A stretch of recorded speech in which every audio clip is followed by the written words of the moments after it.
ঘাটশোলগড়িয়া doctor পিসি রয় SSC নিকেতনের পক্ষ থেকে আমি প্রসেনজিৎ ভূঁইয়া অনলাইন ক্লাসে আজ দশম শ্রেণীর গণিত বিভাগে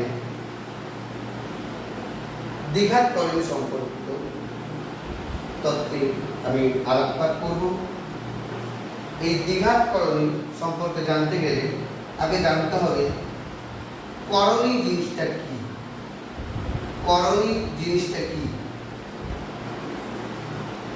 করণী জিনিসটা কি? আমরা করণী জানতে গেলে তার ভেতরে দুটো জিনিস আমাদের জানতে হবে, মূলদ সংখ্যা আর অমূলদ সংখ্যা। মূলদ আর অমূলদ, যেটা ক্লাস 9-এ তোমরা ডিটেলসে পড়েছো। মূলদ সংখ্যা, অমূলদ সংখ্যা। আমি তো শর্টকাটে বলে দিই, যে সকল সংখ্যাকে পি বাই কিউ আকারে প্রকাশ করা যায় কিন্তু কিউ নট ইকুয়াল টু 0 এবং পি কিউ একটা পূর্ণ সংখ্যা, তাকে মূলদ সংখ্যা বলা হয়। যে সকল সংখ্যাকে পি বাই কিউ আকারে প্রকাশ করা যায়, কিউ নট ইকুয়াল টু 0 এবং পি কিউ পূর্ণ সংখ্যা, পি কিউ পূর্ণ সংখ্যা, তাকে মূলদ সংখ্যা বলে। যেমন 2, 3, 1.2, 1.2 মানে 12/10, এটা একটা মূলদ সংখ্যা। 2 এটা একটা পূর্ণ সংখ্যা বটে, কিন্তু একটা মূলদ সংখ্যা, কারণ 2 কে লেখা যায় 2 ভাজিত 1, 2/1, এটা একটা মূলদ সংখ্যা। তাহলে আমরা মূলদ সংখ্যা বলতে কি জানি, যে সকল সংখ্যাকে পি বাই কিউ আকারে প্রকাশ করা যায় না তাকে অমূলদ সংখ্যা বলে। যেমন √2, √3, √5, পাই, এগুলো সব অমূলদ সংখ্যা। রুটের ভেতরে যে সকল সংখ্যা, যে সকল পূর্ণবর্গ সংখ্যা নয় এমন কোনো সংখ্যা যদি থাকে, সেটা একটা অমূলদ সংখ্যা। এগুলো ক্লাস 9-এ কিন্তু ডিটেইলসে আলোচনা হয়েছে। আবার বলছি, রুট আন্ডার এমন সংখ্যা যেটা পূর্ণবর্গ সংখ্যা নয়। √x, যেখানে x পূর্ণবর্গ সংখ্যা নয়, পূর্ণ বর্গ সংখ্যা নয় এমন সংখ্যা, এটাকে বলবো অমূলদ সংখ্যা। যেমন √2 পূর্ণবর্গ সংখ্যা নয়, মানে 2 সংখ্যাটাকে অন্য কোনো পূর্ণ সংখ্যার বর্গ আকারে প্রকাশ করা যায় না। 3 সংখ্যাকে অন্য কোনো পূর্ণ সংখ্যার বর্গ আকারে প্রকাশ করা যায় না। 5 কিন্তু √4 এটা অমূলদ সংখ্যা নয়, কারণ 4 একটা পূর্ণবর্গ সংখ্যা, কারণ 4 কে লেখা যায় 2 স্কয়ার, তার মানে এটার মান হচ্ছে 2। তাহলে যেগুলো পূর্ণবর্গ সংখ্যা নয় সেগুলো যদি রুটের ভিতরে থাকে, সেটা একটা অমূলদ সংখ্যা। এগুলো ক্লাস 9-এ আলোচনা হয়েছে, কিন্তু করণী করতে গেলে এই জিনিসটা জানতে হবে, তাই জন্য আমি বলে দিলাম। আবার বলছি, যে সংখ্যা রুটের ভিতরে আছে এবং সংখ্যাটা পূর্ণবর্গ সংখ্যা নয়, সেটা একটা অমূলদ সংখ্যা। এখন এই যে ব্যাপারটা রুটের ভেতরে আছে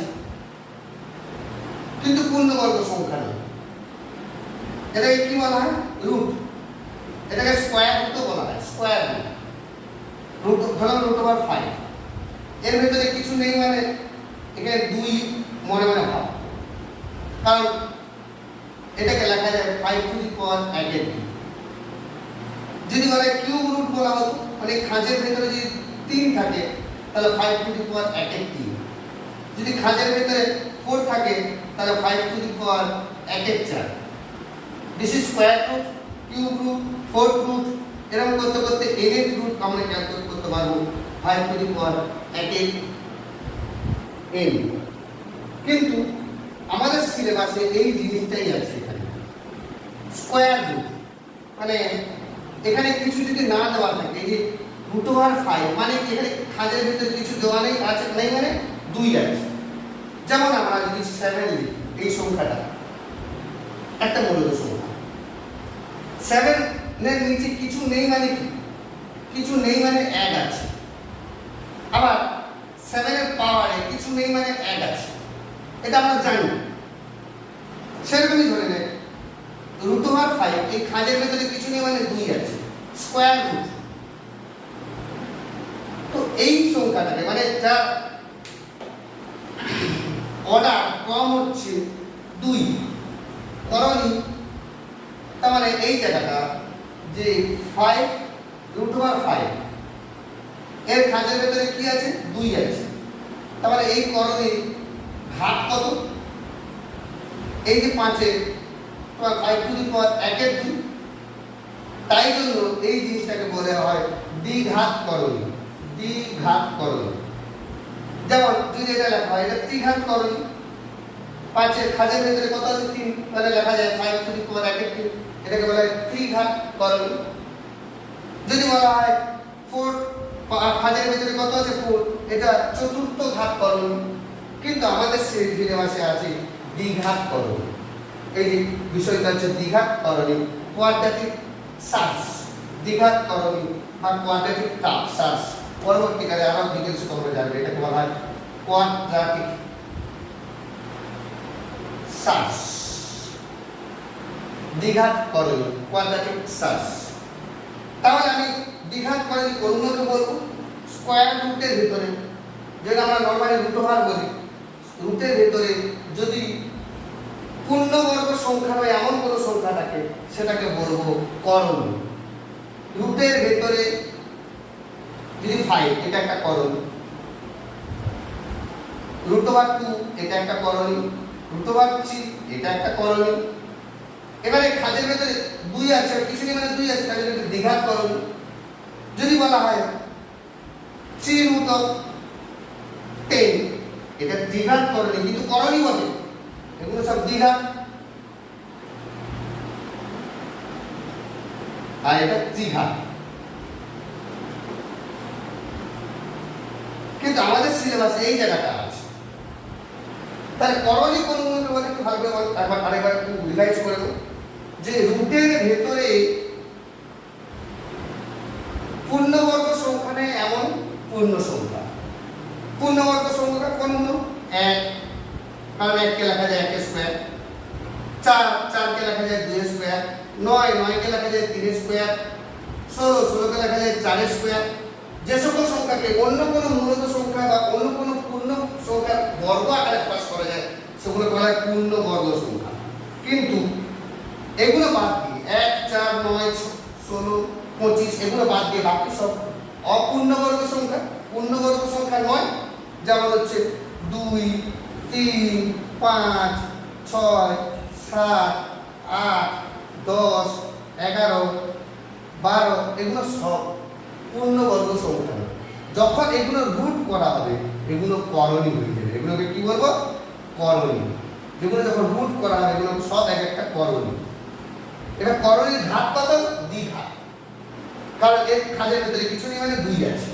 এই দ্বিঘাত করণী হচ্ছে আমাদের সিলেবাসে আছে। আশা করি তোমরা বুঝতে পেরেছো যে করণী জিনিসটা কি আর দ্বিঘাত করণী জিনিসটা কি। আচ্ছা তোমরা ভাবো তো এটা দ্বিঘাত করণী না কি? কিউব রুট অফ 27 এটা কি একটা করণী? Cube root of 27। কিন্তু আমি একটু আগে বলেছিলাম যে 27 কে লেখা যায়, কিউব রুট অফ 27 কে লেখা যায় কত? 3 কিউব, কারণ 27 কে লেখা যায় 3 গুণিত 3 গুণিত 3। আর কিউব রুট মানে 3 কিউব, তার পাওয়ারে কত? 1 এর 3। যদি সূচকের নিয়ম অ্যাপ্লাই করি 3 3 কেটে যাবে, তার মানে এটা একটা পূর্ণবর্গ সংখ্যা হয়ে যাচ্ছে। এটা কিন্তু করণী নয়। দেখ আমাদের সিলেবাসে যেটা যদি বলা হয় এটা করণী নয়, কারণ 16 কে লেখা যায় কত? 4 স্কয়ার, এটা করণী নয়। কিন্তু √17 এটা একটা করণী, √13 এটা একটা করণী, √50 এটা একটা করণী। যেগুলো পূর্ণবর্গ নয় তার বর্গমূল যদি করি সেটা একটা করণী।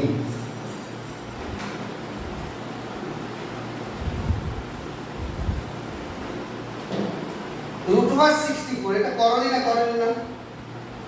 আবার একটা एग्जांपल দিচ্ছি √64 কে লেখা যায় 8 এর স্কয়ার মানে 8, এটা একটা করণী নয়। এখন আমরা করণী বা দ্বিঘাত করণী সম্পর্কে জানলাম। এখন করণী দু রকমের হতে পারে, যে করণী দু রকম হবে। এক হচ্ছে শুদ্ধ দ্বিঘাত করণী, মানে দ্বিঘাত করণী দু রকম, শুদ্ধ দ্বিঘাত করণী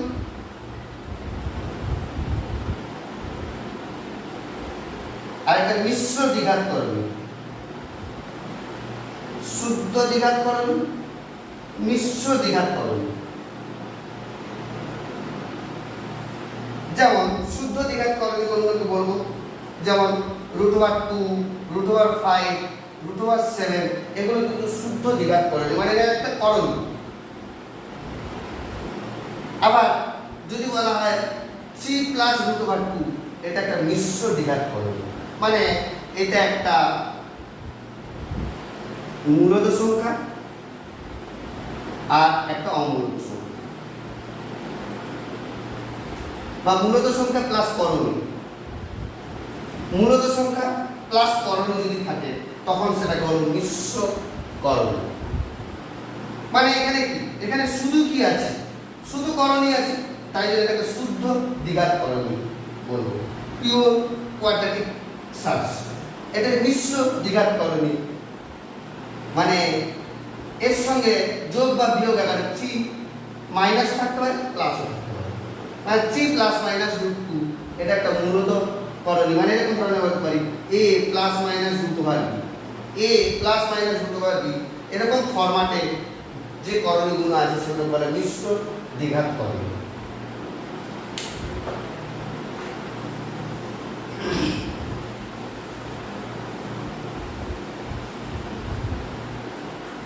এখন এটা তো বুঝলাম যে √2 এটা একটা করণী প্লাস এটা একটা অমূলদ সংখ্যা, এটা একটা অমূলদ সংখ্যা। √3 এটা একটা করণী অলসো অমূলদ সংখ্যা। √7 এটা একটা করণী এবং অমূলদ সংখ্যা। √17 এটা করণী এবং অমূলদ সংখ্যা। তার মানে সমস্ত করণী একটা অমূলদ সংখ্যা, সমস্ত করণী একটা অমূলদ সংখ্যা, কিন্তু সমস্ত অমূলদ সংখ্যা একটা করণী নয়। যেমন পাই, এটা একটা অমূলদ সংখ্যা, পাই একটা অমূলদ সংখ্যা, পাই একটা অমূলদ সংখ্যা, কারণ পাইকে লেখা যায় 3.141592 এরকম কিছু চলতে থাকবে, আমি লিখে শেষ করতে পারবো না, কারণ এটা p/q আকারে প্রকাশ করতে পারবো না, কারণ এটা লিখে শেষ করতে পারছি না। Infinite decimal number. তাহলে পাই একটা অমূলদ সংখ্যা, কিন্তু পাই একটা করণী নয়। করণী বলতে গেলে কি করতে হবে, রুটের ভেতরে অপূর্ণবর্গ সংখ্যা, পূর্ণবর্গ সংখ্যা নয় এমন কিছু থাকতে হবে। তাই জন্য পাই একটা অমূলদ সংখ্যা, অথচ করণী নয়। তাহলে সমস্ত করণী অমূলদ সংখ্যা, কিন্তু সমস্ত অমূলদ সংখ্যা করণী নয়।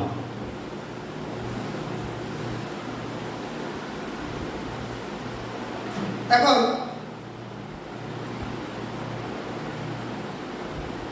√2 এটা একটা করণী,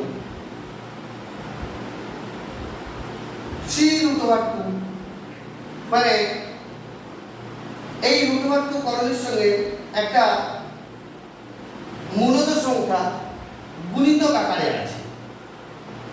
আবার -4√2 এটা একটা করণী। তবে এগুলোর মধ্যে মিল কি বলতো, এই √2 আছে, এটাকে করণী বলছে কি জন্য, √2 জন্য। এটাকে করণী বলছে কি জন্য, এই √2 জন্য। এটাকে করণী বলছে কি জন্য, এই √2 জন্য। তাহলে প্রত্যেকটাতে √2 আছে, তাহলে এই করণীগুলোকে বলা হয় সদৃশ্য বা লাইক সার্চ, সদৃশ্য করণী। এটাকে বলা হয় সদৃশ্য করণী, একই রকম দেখতে সদৃশ্য করণী। আবার যদি বলা হয় 5√2, 3√3, 7√2, -9√3 বলো তো এখানে কোন কোন কোনগুলো সদৃশ্য? এখানে √2 আছে, এখানে √3 আছে, তাহলে এখানে √2 আর √3 এটা সদৃশ্য নয়, একই রকম দেখতে দাও। √2 এর সঙ্গে এই √2 সদৃশ্য করবে, আবার এখানে √3 এখানে √3, তাহলে এই দুটো পরস্পর সদৃশ্য, আবার এই দুটো পরস্পর সদৃশ্য। কিন্তু কখনো বলতে পারবো না যে ধরে নাও 3√2 আর 3√3 এই দুটো সদৃশ্য, এই দুটো কিন্তু মধ্যে কোনো মিল নেই। তাহলে আমরা কোনটা দেখে স্টাডি করব? করণী দেখে স্টাডি করব। এই 5টা তো করণী না, √2টা করণী, 7 তো করণী না, 7 তো মূলত সংখ্যা, তার সঙ্গে যেটা আছে সেটা করণী। এই করণীটা যদি একই হয় তখন সেই দুটো করণীকে বলবো সদৃশ্য করণী, আর না হলে এই দুটোকে বলবো অসদৃশ্য করণী, অসদৃশ্য করণী। তাহলে আশা করি বুঝতে পারছো লাইক আনলাইক সার্চ জিনিসটা কি, সদৃশ্য করণী বা অসদৃশ্য করণী ব্যাপারটা জিনিসটা বুঝতে পারছো?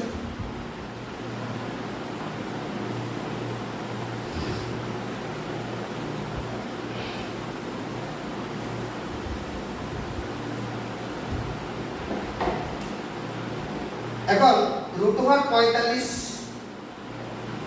√80 এই দুটো করণীগুলো সদৃশ্য না অসদৃশ্য, বা এটা করণী বা করণী নয় কি করে বুঝবো?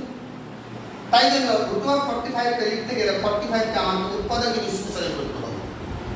3 দিয়ে যাবে 3 15 45, 3 দিয়ে যাবে 3 5 15, আর যাবে না। তাহলে √45 মানে কত? 3 গুণিত 3 গুণিত 5, তার মানে দুটো 3 এর ভিতরে আছে, রুটের বাইরে বেরিয়ে গেলে একটা 3 হয়ে যাবে, √3 × 5।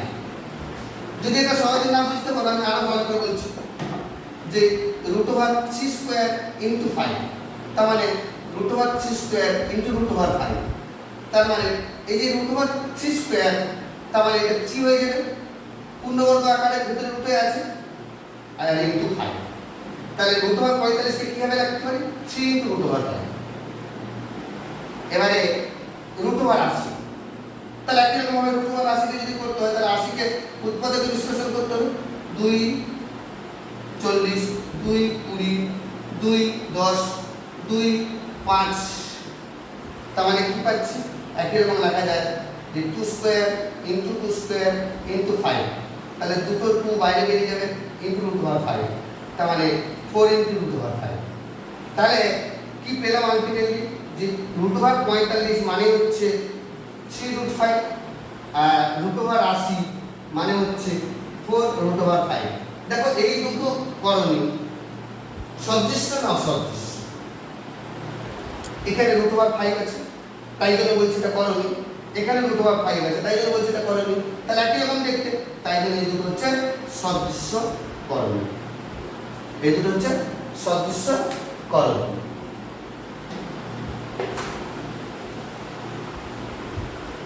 তাহলে যে কোনো দুটো সংখ্যাকে আমরা সদৃশ্য করণী না অসদৃশ্য করণীতে প্রকাশ করতে পারবো।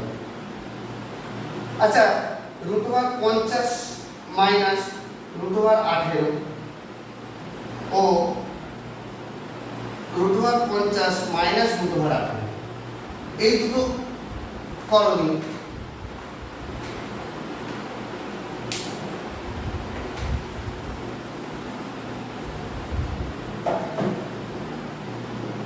যদি যোগ করি,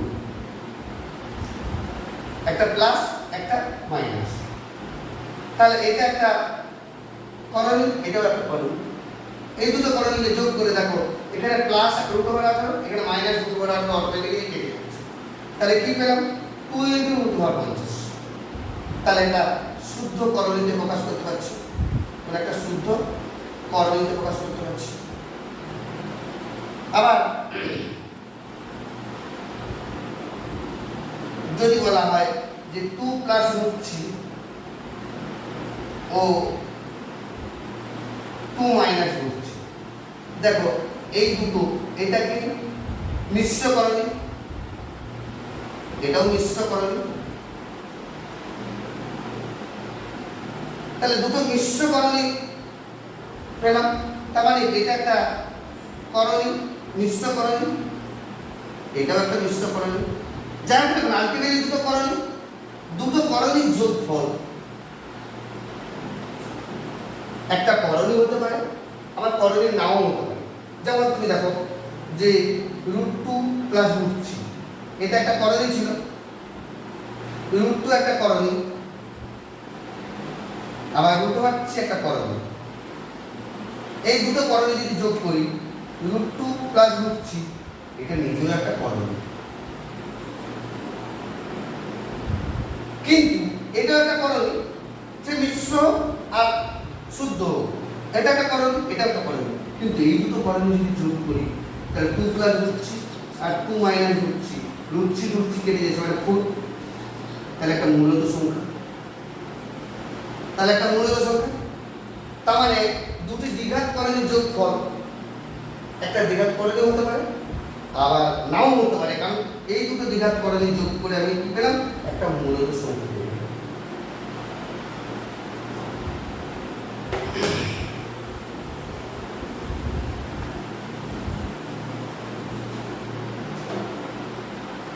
আমাকে এই চ্যাপ্টারে কিরকম ধরনের অঙ্ক আসতে পারে, এইটা বিষয়টা হচ্ছে কোষে দেখি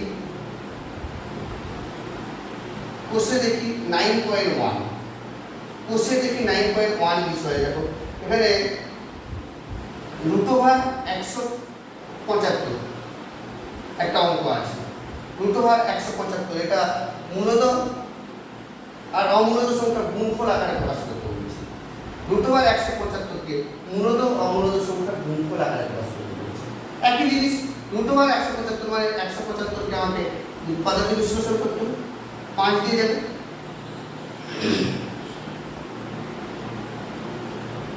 5 × 5 = 25, 5 × 15, 5 × 25, আর 5 × 7 = 35। তার মানে এখানে লেখা যায় √5 × 5 × 7, তার মানে √5² × 7, তার মানে 5² আছে, 5 বাইরে বেরিয়ে যাবে, এটি √7। তাহলে এটা একটা কি মূলত সংখ্যা, আবার √7 কে একটা অমূলত সংখ্যা। তার মানে √175 কে আমি একটা মূলত সংখ্যা আর একটা অমূলত সংখ্যার গুণফল আকারে প্রকাশ করতে পারি। আবার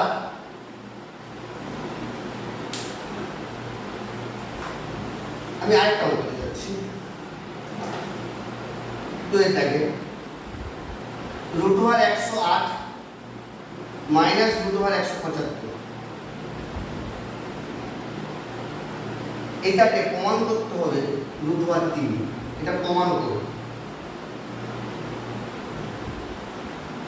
তার মানে আমাকে প্রথমে √108 কে মূলত অমূলত সংখ্যার গুণফল আকারে প্রকাশ করতে হবে, ওই যেরকম উৎপাদক বিশ্লেষণ করে, আর √175 কে মূলত অমূলত সংখ্যার গুণফল আকারে প্রকাশ করতে হবে। তারপর যদি তারা সদৃশ্য না অসদৃশ্য করণী হয় দেখব। তবে দেখা যাক বাম পক্ষে কি আছে। বাম পক্ষে আমাদের আছে √108, তাহলে 108 কে আমি উৎপাদকে যদি বিশ্লেষণ করি, 54, 2, 27, 3, 9, 3, 9, তাহলে এটাকে লেখা যায় √2² × 3² × 3, তার মানে 2 × 3 × √3, তার মানে 3 × 2 = 6, 6 √3। বাম পক্ষে এইটা ছিল 105। বাম পক্ষে আরেকটা জিনিস ছিল, আরেকটা কি ছিল, √75 ছিল। তাহলে √75 কে লেখা যায় 5² × 3, মানে 5 × √3। এবার বাম পক্ষে যদি আমি যোগ করে দিই, তাহলে কি পাচ্ছি, বাম পক্ষে কি ছিল একটু পুনরায় করছি, √108 - √75, তার মানে কি পেলাম, 6 √3 - 5 √3। দেখো 5টা 6 √3 আর এটা 5, মানে 6টা √3, এটা 5টা √3, দুটো যোগ করে দিলে কি হবে, একটা √3। তার মানে আমাদের ডান পক্ষ পেয়ে গেলাম। এভাবে এই চ্যাপ্টার সমস্ত অঙ্কগুলো করবেন। পরের দিন আমি পরের বিষয়ে আসবো। তো যাই হোক, আজকে দ্বিঘাত করণী ওর বিষয়টা আমি আলোচনা করলাম।